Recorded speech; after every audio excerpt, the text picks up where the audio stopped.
Charles Finney famously stated that the pulpit is responsible for a nation's moral and spiritual state. He argued that the clergy bears significant responsibility for issues like a decay of conscience, public immorality, a worldly church, corrupt politics, and a waning interest in religion, insisting that the preachers must be active and vocal in moral and political matters. Imagine that.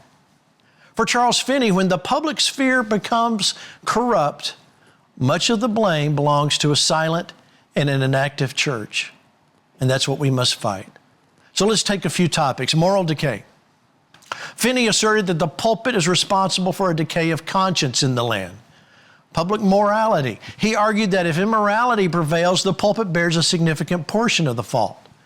Corruption. Finney believed that the pulpit was responsible if Satan rules in the halls of legislation, and that politicians' corruption was a reflection of the church's failure to hold them accountable and insist on honest leadership.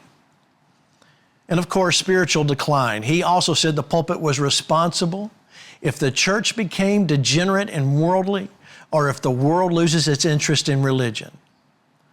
So here we are. So what do we do? Finney's statement was a call to action for clergy to be more engaged and vocal in addressing the moral and political issues of their time, rather than just remaining silent.